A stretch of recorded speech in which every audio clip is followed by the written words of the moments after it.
much of our lives inside, either in traffic at work or close eyes. How about we all agree that it's way overdue to take back our lives? I can work wherever now. You can work wherever now.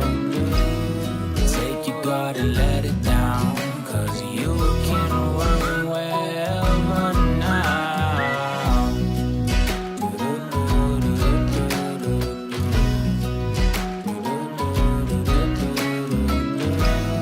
Take your guard and let it down, 'cause you can work wherever now.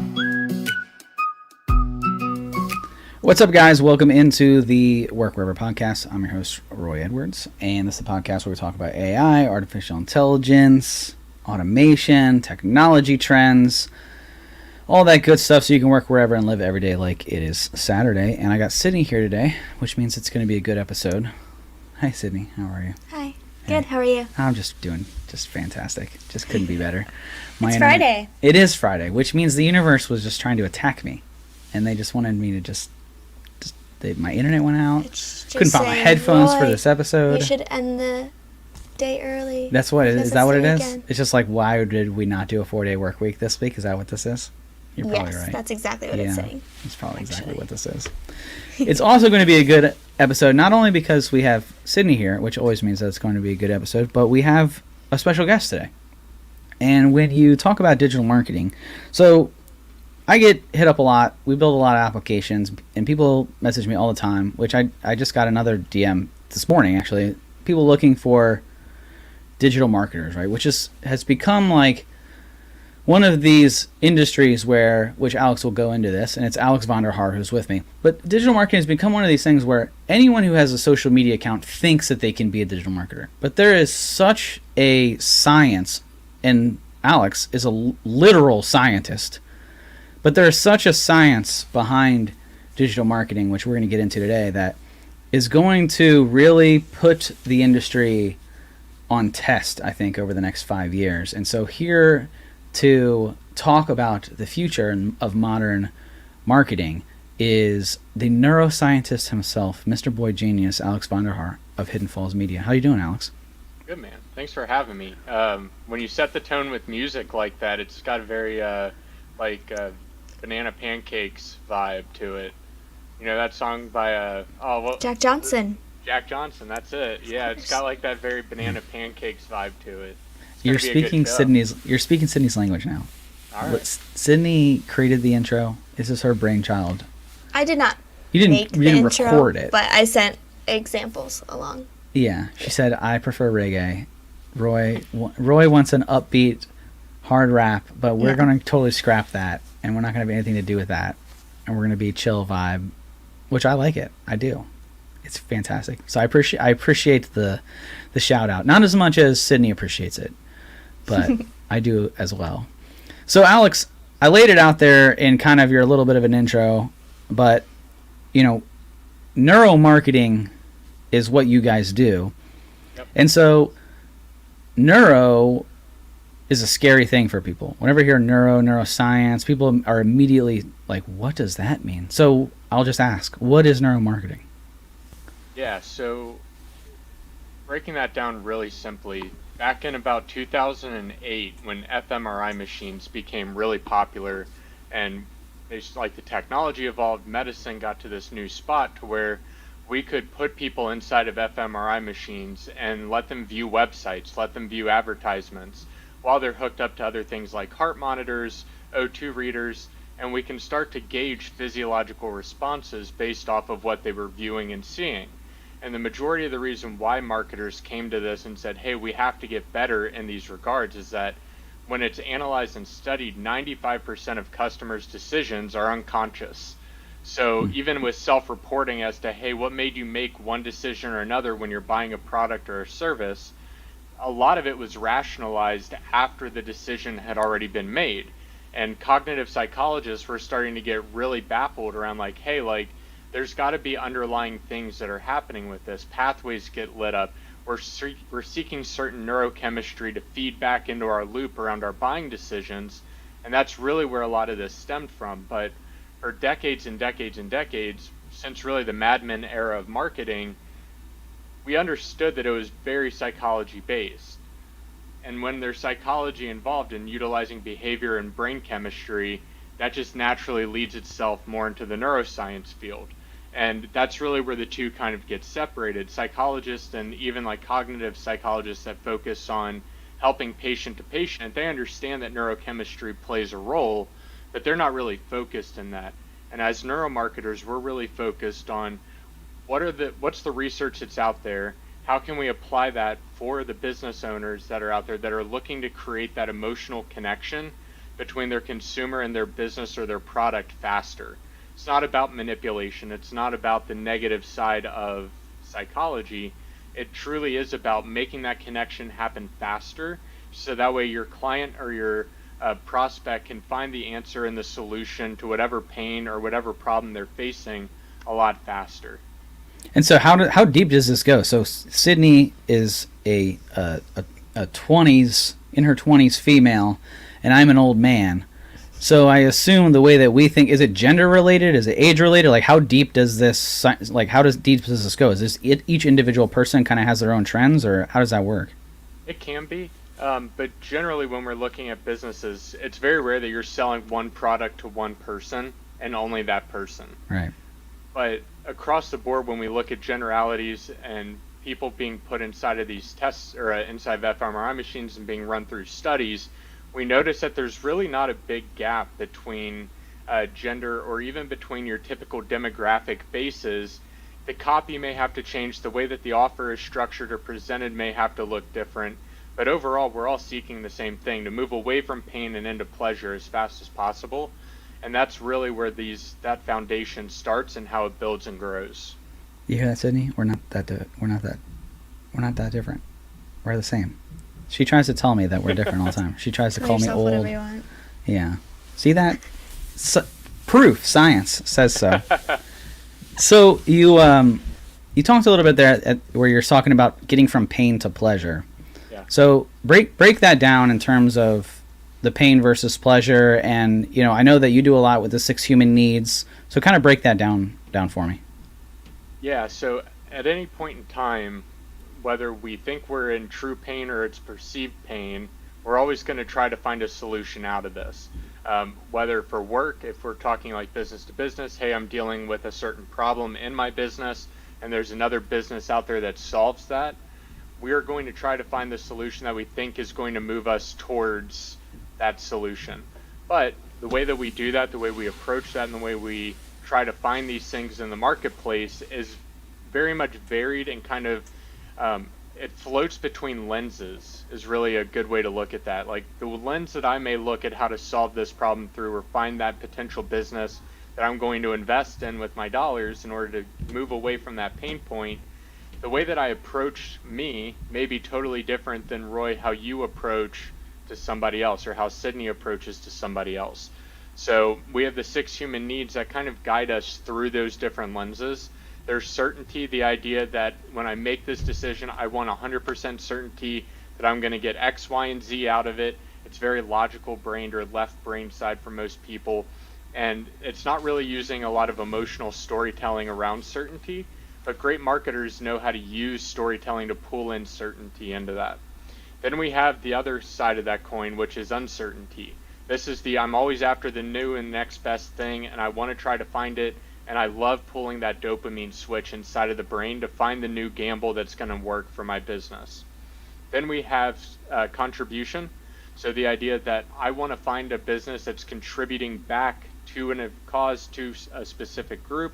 And this is really where millennials and Gen Zs live for a lot of their human need when they're looking to buy from a business.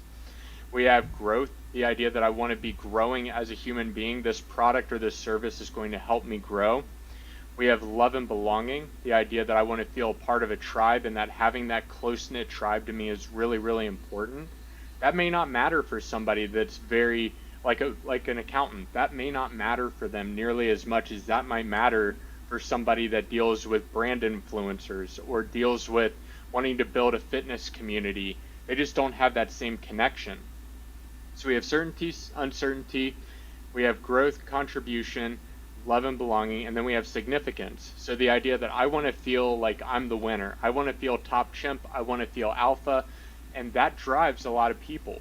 And when our marketing is using these and testing these out systematically, we can actually find where our customers' lenses are viewing through. And then from there, that's how we can start to create different marketing messages. But at the end of the day, we have to outweigh the cost, right? The cost of me moving from my state of pain to the perceived outcome, we have to, it's a lot of like copywriters will call it the gap or the valley. And most people don't ever create that pain point and let that exist. They kind of beat around it and just say, my product is going to solve all these things. My product is going to do X, Y, and Z for you. Here's the offer for the product. But you don't really dig into the valley, because that's where we're able to start to build the bridges using copywriting, using imagery, using sensory-based neuromarketing to get them to that end goal. And that's really what we focus a lot on, is not only finding what those layers are for the business, but also figuring out how we can tie those bridges over that gap so your customers can cross there easily. Yeah, I love this conversation. So within those 6 human needs, is this kind of like, what is it, Enneagram? Do you do Enneagram, Sydney? I know what you're talking about. You know what I'm talking about? No, I've not done that. Can people have like more than one that is like their main human need, Totally. or how does that work? We typically find like 2 to 3. Like, so looking at your TAM, or your total addressable market, they're probably going to have all 6. That's fine. I approach this like my total addressable market, all business owners. We really don't deal with, if you're just an average everyday consumer, our products don't fit you, so you're not part of my TAM. But within that, I have different subsections within there that we have different products and services for that are meant to help their needs. Like if you're under $25,000 a month, as a marketing agency, there's really no way that I can work hand in hand with you, because you just don't have the revenue that's going to be required to get you to where we need to get you to, using ad spend, using SEO, using copywriting, using neuromarketing as a whole. We don't have that flexibility and budget. But I've specifically tailored products and services at different price points and at different layers, because I understand that their human needs at those different levels are totally different. They may want to feel like that they need that novelty, that they want to try something new, but it's up to us and our ethical standards to say, you may want to try that, but it's probably not going to be the best decision for you. There's better ways to allocate your capital at this point in time in order to get you to those end goals. But typically there's 2 to 3 human needs that your audience is going to cycle through. And then it's up to us as business owners or as marketers to create those conversations, tell those stories that surround that entire ecosphere of that part of your TAM, and just rinse, repeat, and tell better and different stories to connect with them over time. Yeah. You mentioned that millennials and Gen Z, are you a millennial or are you Gen Z? Millennial. You're a millennial. I'm a millennial too. See, we're just basically the same person. And Alex, you're a millennial too, right? Yep. So the millennial, speaking as millennials, we will speak for the entire generation, because that's what we do. Why not? Sweeping generalizations across the board here. You had mentioned that millennials and Gen Z purchase with, which one was it? The contribution. Which the first thing that came to my mind is, are those Vans or are those Toms that you're wearing? They're Vans. They're Vans. But you know Toms that I'm talking about? Yeah, Did you ever have a pair of Toms? They're my dog walking shoes. They're your dog walking shoes. And why did you buy Toms? I didn't. My mom did. Oh. For me. Well, then that just totally destroys my argument. But that was the first thing that I thought of, Alex, was Toms were huge. In high school, for sure. For me, they were. And they donated like a pair of shoes to other people. And that was like the whole driving force behind it, is people were like, oh, they're giving shoes, and isn't there like a socks company, Bomba Socks or something like that gives the socks to the poor? That's what you're talking about there, right, Alex? Yep. So how I feel like every organization tried to do that for a period of time. So if everybody's doing it, does it still have the same effect, or? Yeah, totally. You definitely want to be different inside of the marketplace. And when we pull our audience, that's one of the hardest questions that they have, is how do I stand out and be different in the marketplace when everybody else seems to be throwing spaghetti against the wall, seeing what sticks? And that's really the key. Like, just because they're doing that doesn't mean that anybody has truly gone from your perspective or done it well enough on how you could do it. That's the whole idea of evolution, right? We take what other people have been successful at before us and adapt on top of that. No, that's good. Yeah, because I feel like every company tried to do we're going to donate a shirt to somebody. And then I assume that it's just not the matter of just giving, right? I mean, it's right. The cause of who you're giving it to matters as well, Exactly. I assume, right? It's got to fit in with your core values and who you are as a business owner and what your organization stands for. If I just say as an organization, like, because we're a marketing company, if I say for every website you buy from us that we develop, we're going to go donate one to a business owner that's in need, that really doesn't respect the marketplace, right? So there's misalignment with just saying that this blanket concept is going to work. But what we can do for contribution in other ways, like we did a challenge where every day for 75 days inside of our business, I sent out through our Slack channel daily puzzles and daily mind games. And for the first person to solve that puzzle for the day, they got $5 that was thrown into a donation bucket, and everybody else after that was able to put in $1.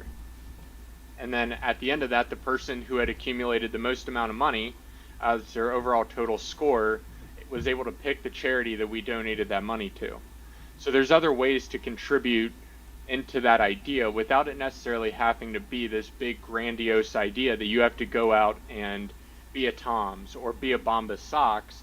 Just because you're not forward with that marketing and that's not your main marketing campaign doesn't mean it can't be an alternative marketing campaign inside of your business, and even an internal motivation for your team to be able to do these things and spread that message. Yeah, because that's internal marketing, which we do a little bit of that. Not that. I like that, though. Scribble that down. Yeah, you got to scribble that. Write that down in your handy dandy notebook. So in the intro there, I talked a little bit about digital marketing. It's become a buzzword, a lot like automation and AI. And these are these buzzwords that we talk about a lot on this show. And everybody out there pretends to, oh yeah, I do automation. Oh really? What do you do? And you boil it down, and they don't. They just do some form or fashion of like an app that does something. You don't know. Oh, our app pushes this. Is this app that I use? Oh, well, that's not really what we're talking about. And I feel like everybody with an Instagram handle, it became this like hot thing for a little while. And so I know you've talked about this before in terms of like white belts. Right, the white belt marketers. So how do we differentiate a neuroscientist who, I mean, everything that opening spiel was just gold, real. Like that, the tests, the way that we're looking at people's interactions, how they're thinking. These are not things of your typical, I run a social media account for people type of marketers. So how do we know as business owners whether we're doing business with the real deal Alex Vonderhaars of the world, or we're doing business with Abercrombie and Fitch _ hottie whatever at Instagram? Yeah, so it depends on what you're hiring them to do. So when we did our podcast, we talked a lot about how ChatGPT really kind of came and slapped a lot of white belt copywriters across the face. Because now there's no excuse for a business owner or for a marketer not to be able to crank out mediocre or very elementary based copy in seconds. And when we look at that, there's even apps out there that'll help with kind of like AI for ad buying on Facebook, on Google, and eventually it'll get there with TikTok. But really what you have to look at is, how are they approaching this like a scientist? Are they testing things? How are they testing? They may say, oh yeah, we do A/B testing. Okay, but let's ask more questions. What are you A/B testing specifically? How are you A/B testing this systematically? And then how are you looking at this from more of a stricter formula? So we look at this as saying, okay, all of our paid ad campaigns need to go through not only the human needs test that we talked about earlier, which human need is your marketplace actively responding to, but then we can go at that one level further. And there's a really great marketing formula. It's super simple, ME, so marketing effectiveness, equals parentheses value minus cost times acceptability. So all that's saying is that if our marketing effectiveness is equal to a positive value, so the cost cannot outweigh the value, and it's found a way to gain more traction or more buzz through acceptability, now we found enough juice to actually squeeze campaigns from. Most marketers that are fly-by-night white belts can't get above a 2, 3, or 4x on Facebook or Google anymore. It's just not possible for them because they don't know how to systematically approach this. And after iOS 14.5, they really got screwed because that eliminated a lot of the high-level targeting that Facebook supposedly had, right? Whether you believe they do or not, I personally don't think that they had that level of insight. I think they were just sending it out to such volume, underreporting the volume, and then trying to give you that actual cost of what you wanted to see in order to buy more into their platform. But as you start looking at how these things get tested in layers, that'll tell you if you're really dealing with somebody that's worth their salt or not. The other thing that I would look at as far as whether or not to actually hire somebody as your CMO or as your advertising or marketing agency is, are they well-rounded? Everybody wanted specialization and went after specialization for a really long time. And while it's great to have the best Facebook ad buyer on Facebook or on, like inside of your business, if they don't understand how and where to stack certain things, they're going to come back to you month over month if it's not performing and say, we're not spending enough. You're not spending enough to get results, when most of the time that's actually not true.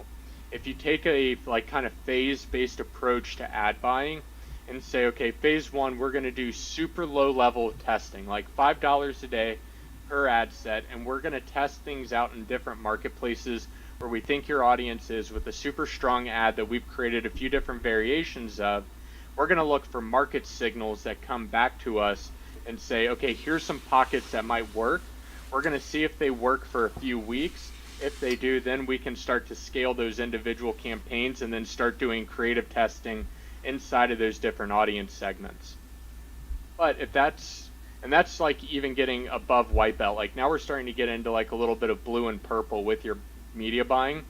And then when we start looking at that next level of it, maybe getting to like a purple and brown belt, now they're looking at saying, okay, we've got SEO in here, we've got email and SMS, so we're going to hit at these parts of your customer journey. We're going to look at adding in different social media content in different places. We're going to look at how we can pull people down from top of funnel all the way down to the actual point of sale, and that's where most people stop. There's an entire backside of that funnel that nobody talks about. This is where we're dealing with the honeymoon phase. It's right after you bought the product that you're super in love with it. You love the brand. Everything about it was everything about the shopping experience, the shipping experience, when you first opened the package, what that experience was like. It was completely dialed in. But then that honeymoon phase only lasts for so long. Other products, other experiences come into our lives that make us forget about those. Other stresses of our daily lives, other pain points come in and make us forget that we had an amazing experience. So then they drop back down into what would be like the middle of the bottom side of the funnel, which is the what have you done for me recently phase. That's where they'll look at a brand and be like, yeah, I bought a pair of Beats, but it was 2 years ago.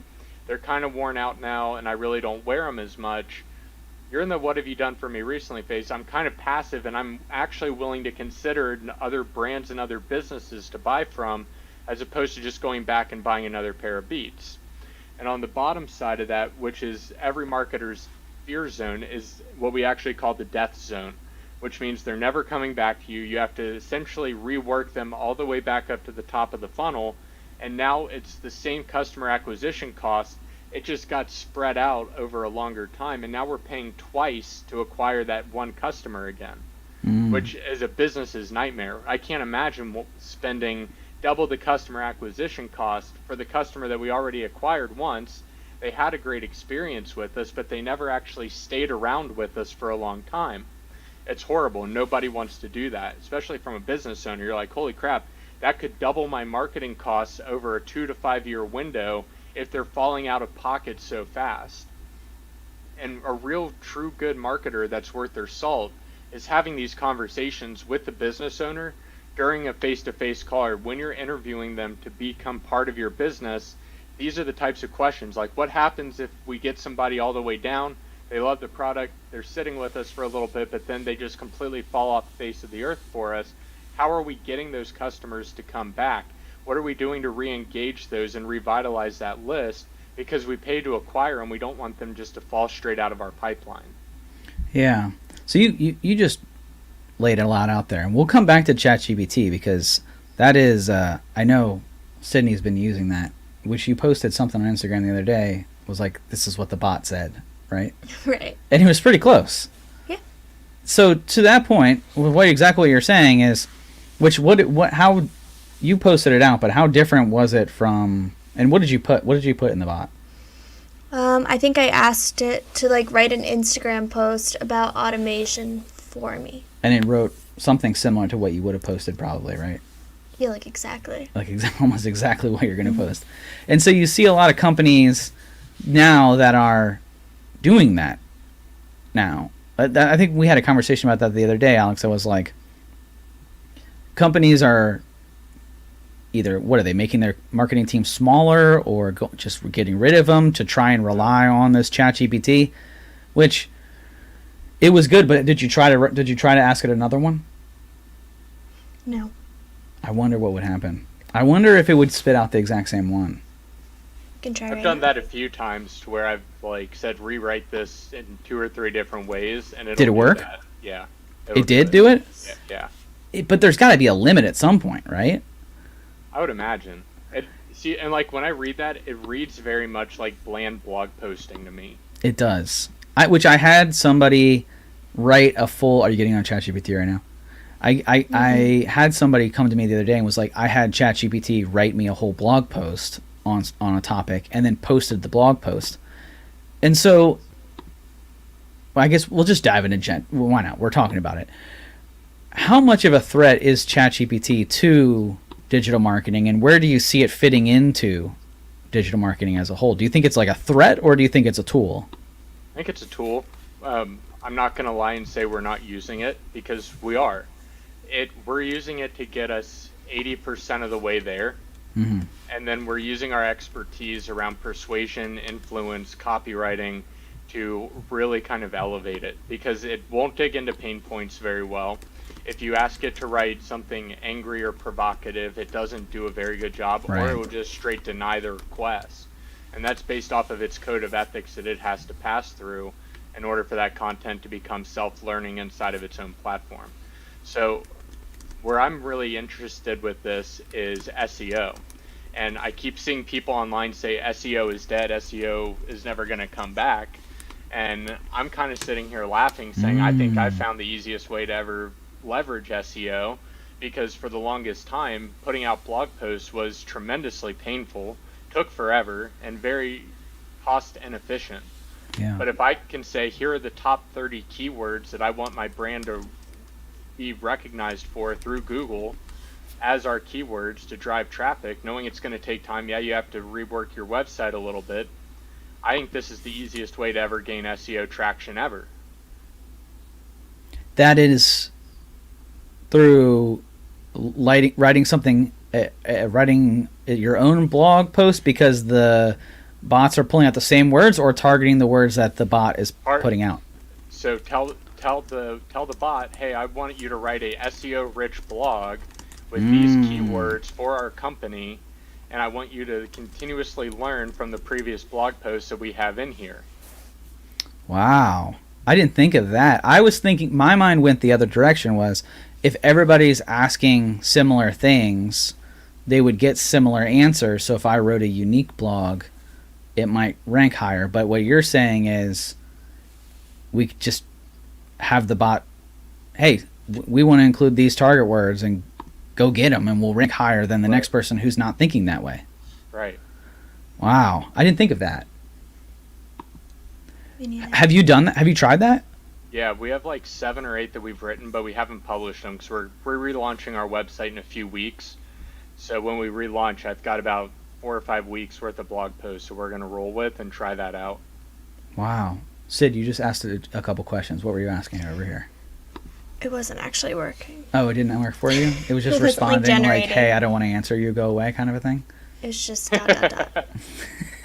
Which I've had that, to your point, I've had that happen to me. I've asked it things and it was like, I don't want to answer that, or I can't answer that, which were mostly around human emotion or human decision type of responses, where I feel like when you get into the 6 human needs, which ask it about the 6 human needs. I want to know if this piece of robot even knows about the 6 human needs, because marketing is a huge, from what I've learned through people like, being close to people like you, is the 6 human needs should be the way that you write your copy and structure your ads and where you should be hitting. So have you seen bots or AI or been able to approach the 6 human needs, or at least make a decision on what a human might want and need? Or is that where your team is hitting it and being like, this is the content and now let's pump it full of gold kind of a thing? A little bit of both. So we've been able to prompt it and ask it, so write me a blog post about why this guitar is perfect for the beginner and why it's cost effective, why it's great if in case there's repairs, the tonality of it for the dollar amount, and then we'll have it completely elaborate on that, and then our team will look at it and say, okay, it's good, but it doesn't dig into the pain point of what happens if X, Y, and Z, right? And then we can start to kind of put the frosting on the cake. But as far as it, and that's almost exactly what it is. I'm just thinking about this. It's almost like we went from being able to measure out all the ingredients in a cake mix and build it ourselves, and now we have Betty Crocker being able to give us the cake mix. Yeah. But you still have to mix the ingredients together. You still have to put it in the right order. And if you screw up some of the ingredients that you throw in there, it's not going to necessarily matter as much. Right. But you still have to apply the frosting. You still have to make it actually appetizing for somebody to consume. You can still mess up ramen noodles, no matter how easy it is. Yeah. Sydney laughed, but I'm serious. I still burn ramen noodles. Do you know what I'm talking about, ramen noodles? The cup of noodles stuff? Yeah, I don't like them. You don't like cup of noodles? Alex, are you a cup of noodles guy? Salt. Yeah, but I eat ramen under, like, not cooked. Me too. I fill the water about like a third of the way, and so that it just kind of gets the top third is kind of crunchy a little bit. Yeah. That's the way to do it. That's the way to do it. But to your point, I mean, yeah, I guess you could screw up ramen, and I have screwed up ramen. But a Betty Crocker, when you get the ingredients, you still have to do it. There's a human element there, which we've talked a lot about that. What's that called? Tell me you know what that's called. When the collaborative intelligence. Oh gosh, Sydney, she pays attention. I love it. So collaborative intelligence from the developer side, from the AI side, collaborative intelligence is the AI gathers as much data as possible to present to the human to make an informed human decision. And it sounds like from the developer standpoint, that could be, releasing a certain release or a version of the application. It could be a business owner clicking a button to say, yes, I want to approve this sale. But you're saying that this is going to be a big part of marketing going forward as well, saying, hey, in a different form or fashion, instead of go get me data, you're saying, go get me target words or go get me a post. And then that's the collaborative intelligence from the marketing side of things. So I'll pull a little bit of the process cover off. We use a tool called SpyFu, which is incredibly powerful and extremely it's very cheap. It's like $30-$40 a month, and it'll look at top ranking keywords that you can, because so there's another tool, Keywords Everywhere, that'll just scan and look at different keywords that have associations. Mm-hmm. But with SpyFu, you can see what your competitors are actually bidding on, and then from there you can say, okay, if they're not using heavy SEO, maybe they're using 60% of their marketing that's online that's registered is paid and the other 40% is organic. It'll look at the keywords that they're paying for and the ones that they're not, that are good opportunities to come in and either buy through Google Ads or through Facebook or wherever, or it'll look at the organic SEO keywords and say, here's what nobody in your marketplace is really trying to go after for SEO. Now write blogs about that. So we're using multiple different intelligence sources to come together with ChatGPT and then being able to write these out and push.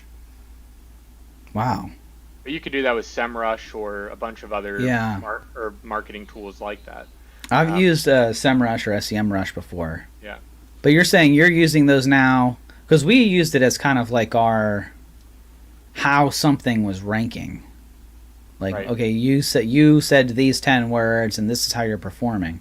But you're saying that now with these other additional tools, and maybe it was just my ignorance, but you could go about this in a whole new way that you believe. So you think SEO is coming back? First off, you think that's yeah. And I kind of believe you. People that want to go after it. Yeah. But I'm totally for the people still pushing that SEO is going to die because it's just going to make my job easier. Right. And all the people that we represent, their SEO is going to go through the roof. Yeah. Because it's volume. It's just volume of opportunities at bat. And coming into content, coming in with everything else that's available, content at volume is going to win more. And Gary Vee was talking about this 10 years ago, but now we're really seeing it come into play this year. And since you and I last talked, I actually found a video-based AI that'll take long-form video content like this and chop it up into YouTube and Instagram reels for me, and TikTok posts. And it's $200 for a year. And it'll scrub through the entire video, pull out question and answer. You can go in and change text and change it. So like the things that I sent you for our podcast. Yeah. They were all done on that, and it took me and my team 15 minutes to produce 30 pieces of content. Wow. Outside of the time it took us to record. But this is where I'm getting to. Like, it's going to be a volume game moving forward. How long did it take you to do the ones for ours? Probably like 30. 30 minutes each. For one. For one. And how many? You said it took about 15, 20 minutes to do. How many did you do? 30. 30 of them? 30 of them. In 15 minutes. Wild. That's crazy. And then I have to sit there and like watch the whole hour-long thing again and get timestamps and whatnot. And then edit it down and then do it again and again and again. Yeah. Holy crap, man. Add captions. So I think this year is going to be a year of like efficiency. Like, who is going to be the most efficient at producing things at scale? Whether that's blog posts, social media posts, TikTok, IG Reels, YouTube Shorts, YouTube videos, whoever can do it in volume at the most efficient level is going to win. Yeah. Which is fun because it brings it back to business fundamentals. Who can provide the best customer service and reach the most people the most effectively? That's true. I didn't really think about it that way. It takes the kind of gimmick out of it. Yeah. If everyone can create a reel and everyone can... Because right now it's like, oh, well, in order to do something, you got to use reels. Okay, well, what if everybody has reels? Then it gets back to the basics, you know? I didn't think about that. And then I'm glad you brought up volume because I have been wagging my finger at Sydney and like, post more reels. Like, not one reel an episode. Post as many as possible. So I hadn't thought about that. It's all about fundamentals, which when you're... Really, anything's about fundamentals. You look at the NBA, you look at the NFL, athletes are bigger, better, faster, stronger. Their training is crazy. Like, they can jump over cars to dunk, but it's fundamentals. The people who understand the flow, the ebb and flow of the game, if you can understand, just the minute details, you hear about that in the NFL, right? Every inch matters, That's true in sports, that's true in business, that's true in all things where it's, if you can understand the fundamentals and not just skip to this fun new tech, because that's what's going to happen is you're going to get these white belts, as we call them, that are like, ooh, I have ChatGPT, I don't have to understand copy, I can just get this thing to write it for me, and they're going to miss the total fundamentals, and if that tool were to break, go away, their internet goes out, what are they going to do? Plus they don't understand how to edit it or if it's going about it the right way. I had not thought about it that way in a term of this is a level playing field, so to speak, in terms of the tech, and going back to who really understands it. Yeah. I hadn't thought about that. So make sure that you're studying Alex. Just listen to his podcast constantly. So that then when the internet goes down on Friday, Sid, that you. So let's I want to dive more into this ChatGPT stuff. So outside, I know that ChatGPT has been around for 3 months. Mm-hmm. Does that sound right? 4 months. November. And what were was there an equivalent to something like that prior to this, or is this was there tools similar to this around marketing? How was that? We had other tools, and it's funny because we laugh at them now internally. So there was one that we used a little bit called Jasper. Yeah. Jasper was mediocre. Like it shouldn't even have been really a thing. But ChatGPT is just kind of next level with it. Yeah. Jasper, we were talking about that on the podcast, the last podcast that you and I did together. It was this week, I think, where Jasper has read 10% of the internet. Wow. Isn't that crazy? And there are more bits of sand. I screwed it up again. There are more bits of data in the cloud than there are bits of sand on Earth. So if you think about that, Jasper has counted 10% of the beaches on the world, which is just unreal. So, but that just goes to show you that Jasper has read 10% of the internet. And this ChatGPT, you're now laughing at Jasper because of ChatGPT and what it has been able to do in 3 months. I mean, where do you think this is? Do you think there's just going to be, like, what do you think is next for marketing specifically? I know that we talk about a lot about what's next for AI, what's next for automation, but what's next for digital marketing in terms of where this technology can take us? I would love to see it build websites. Wow. Yeah. Like you just say, build me a website that has, how would you approach that? Like above the fold says this? No, wouldn't even go that far because I think if you put in like a creative brief and you had certain like domain entry fields or input fields, so business name, product, what that image is, what the price is, and then command and say, build me a Shopify store that's workable. That's it. Just here's my product, here's my brand, here are my brand colors, here's logo, here's some images. Now go build it. I think you're on there. I remember. So I originally started developing it with Notepad, and I remember when Dreamweaver came out, which was this. The days. Oh my All gosh. the days.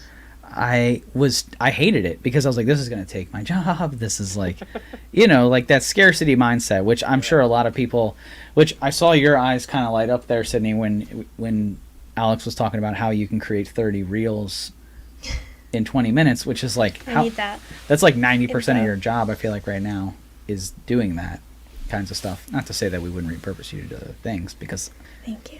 You got a laundry list of things in your IG DMs from just me. But there are some people out there who view what you just said and the potential for ChatGPT in general to say, this is going to take my job. How do I do this? Because that's how I was with Dreamweaver. Dreamweaver came out and I'm like, oh my gosh, this is horrible. And then Dreamweaver evolved to WordPress. And then it was like, oh my gosh, I never even have to write code ever again. Everything's drag and drop. And now you're saying, never install a theme again. Just get the damn bot to build it up for you. And so with that said, what's the future of marketing look like? Do you think that marketing is in danger? Because I've thought multiple times that developers are in danger, but then it always comes out to developers are going to have this new thing. Do you think that marketing is in danger? Because there's a lot of people out there that would argue it is. I think it is for the ones that don't know enough yet. Yeah, I agree. It's the ones that are super siloed into one thing. It used to be like the saying of Jack of all trades, master of none. Mm-hmm. And I think that's very true if you are an individualist around each of these components. So if all I do is SEO and write SEO blogs, I think you're in danger. I think if all you do is basic ad buying, you're probably going to be in danger. But I think if you're able to really look at marketing as an overall strategy, as a critical part of any business, just like you would accounting, when QuickBooks came out, I'm sure every Right. accountant out there said the same thing. But Yep. when it comes time to file my taxes and run my quarterly books and my monthly books, my accountant's still the one that does that because I'm bouncing off of his 30 years of experience as an accountant to guide me and make better decisions. And to our point where earlier, where does AI replace a decision maker? Eventually there's going to become legal ramifications to where a marketing bot puts out a marketing piece. Imagine if a marketing bot put out what that last, what was it? It wasn't Louis Vuitton. Who was that? Was that Gucci? Oh, yeah. Who was that that did the child stuff? Yes. Balenciaga. Balenciaga. Yeah. Imagine if a company, imagine if Capital Presence said put out, because you're running volume, there's no human oversight around the individual components that are going out. Viewed the internet, scrolled Twitter, scrolled wherever marketing trends are looking, and said there's a lot of people talking about child pornography. There's a lot of people talking about X, Y, and Z around these fashion brands. We're going to accumulate all that data and spit out an AI-generated image and text and copy and a landing page that's entirely associated with that. And if you're doing that at such scale, eventually something's going to be put out where there's going to be legal ramifications against a business. So I don't think marketing is in danger unless you're completely siloed and all you're doing is focused on one thing, because these tools are just that. They're going to be tools to help make the job be done better, faster, and more efficiently, but they're never going to replace the whole thing. It's just not going to happen. I hadn't thought about that. Trending. Right. If the bot is just say, hey, go look at trending, and we got, Big problems. yeah, like that Balenciaga. That's a good point. Whereas in the military, and we've talked about this, Sydney, on our on our other podcasts together, is this is something that our government is really thinking about right now with people and with this artificial intelligence, right? So there are times when a warfighter will get lent to other countries, right? So a drone person will get lent to England, for instance, right? And then it's an American driving the drone to support the English British soldiers, right? Well, let's say that it's an AI bot flying, and the drone operator is there, and the AI bot acts rogue. This technology doesn't exist yet, but these are real conversations that are being had. And the drone shoots somebody, and it just happened to be the wrong person. Looked like him, walked like him, wasn't the right person. Who's to blame? Is it the drone operator?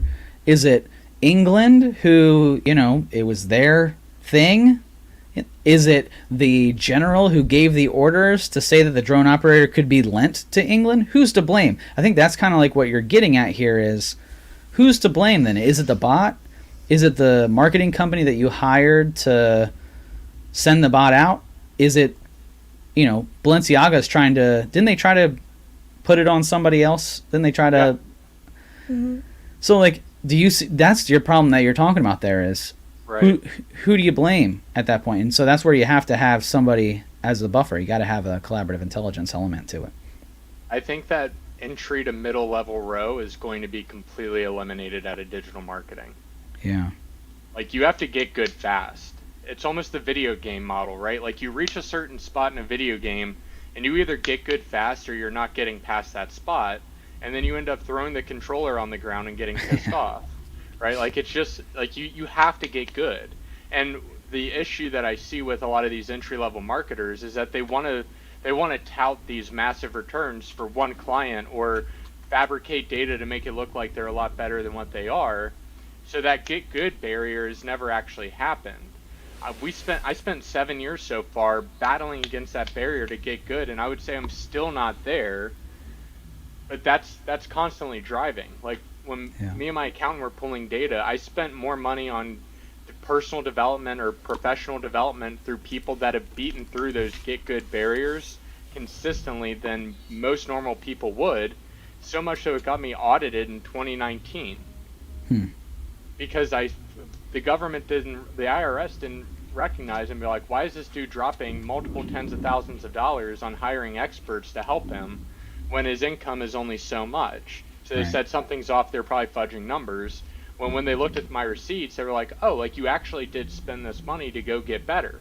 It's like, well, of course, everybody in every industry should be finding that person and investing into them to teach them everything that they know. Because ChatGPT isn't going to make you a better marketer, just like going and reading some of the Cliff Note books aren't going to make you a better reader. They're just going to help you pass the test. They're going to help you get the job done, but it's not making you a more proficient reader. You're not going to understand subtext. You're not going to understand character development.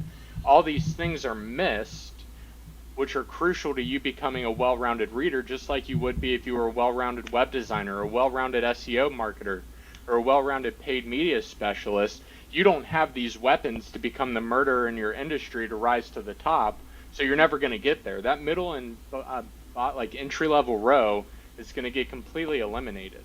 Yeah, I tend to agree with you in our industry as well. But there's no excuse anymore, Roy. Like that's the entire point.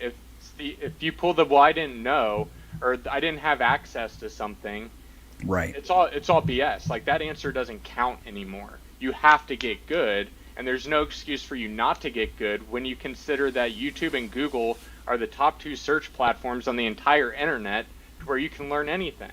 Right.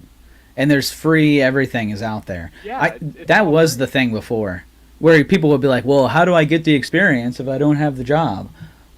That argument is done. You can do it yourself. You can go on YouTube. Yeah. You can teach yourself. You can pass certifications. You can master these things and then head to an interview. And when you get that question, how much experience do you have? Then you actually have it. You might not have butt in seat experience, but I don't think that's really what people are looking for when they ask about experience. It's not butt in seat. So did your ChatGPT chat come up? I didn't want to miss that because what did you ask it? Well, I was telling you this the other day, like, it's hard to formulate a question specifically to get what you want. But I tried what you said about, like, keywords, and then I went back to, like, write me a post about automation using the keywords, work wherever. And then it came back with, again, pretty much essentially what we would say. Did you know that automation can help you work wherever you want? With the help of this technology, you can take your work on the go without being tied down. That means you can work wherever. Hashtags. It gave hashtags? Yeah. It'll give hashtags, and they're actually relevant hashtags too. They are. Yeah, work wherever, automation, productivity, hashtag nomad life. Nomad life. And so are those hashtags, like you said that they were relevant. Relevant as in like trending, or relevant as in topic specific, or? Both. Wow. Yeah. So we've done a little bit of A/B testing around those, like the hashtags that ChatGPT gives you versus ones that we've pulled independently around just doing research on Instagram or TikTok, and they'll both perform about the same. Wow. That's crazy. Now, what are some things that people should be doing right now on ways to use ChatGPT? I think the SEO one that I gave is most people are going to sleep on, and in the next 2 years, I'm going to blow past everybody with SEO. You hear that? Stay on that. Stay on your SEO. Sydney. SEO. Got it. Every time I talk to you, man, I feel like I realize how little I knew.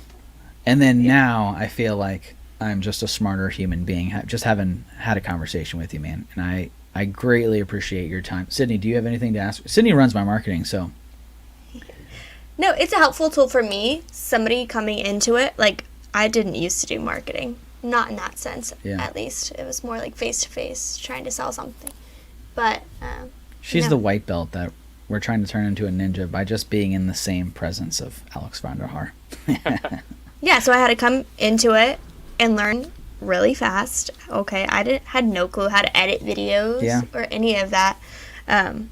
So that's why I smiled, because it could be a super helpful tool. These tools are cool, and they can definitely help people. But to your point, Alex, you got to get good fast with it, or you'll become null and void. And it's just that recognize the part of your job that it is taking. Don't see it as a negative, seeing it as a tool for you to take a level up and go on from there. Dude, I've loved this conversation, man. How can people hear more about you? Because I know that we're just scratching the surface of you here. But yeah, how do they get in touch with you? Do this again. They can find me at NeuroHive Podcast. It streams everywhere. We're about to launch our YouTube channels using those tools, and we're going to be walking through some of them and how we're using them to create content. And then if you're interested in neuromarketing and want to hop in with us, just search Hidden Falls Media and we pop right up. Awesome, man. I appreciate you so much, Alex. Thank you so much, buddy. Guys, thanks for checking us out. Thanks for listening in. This is it's been a great podcast. Yes. We gotta have Alex on way more. We should just kick Sydney out and just have Alex as the co-host. Why were we? What have I been doing this whole time? No, guys, thanks for hanging out. I appreciate you very much. Sydney, you got anything before we call it a day? I'm good. All right. Well, thanks for hanging out, guys. Until next time. See ya. Take you gotta let it down, 'cause you can run wherever now. Hey there! Don't forget to hit that subscribe button and turn on notifications for all the latest videos from Capital Presence.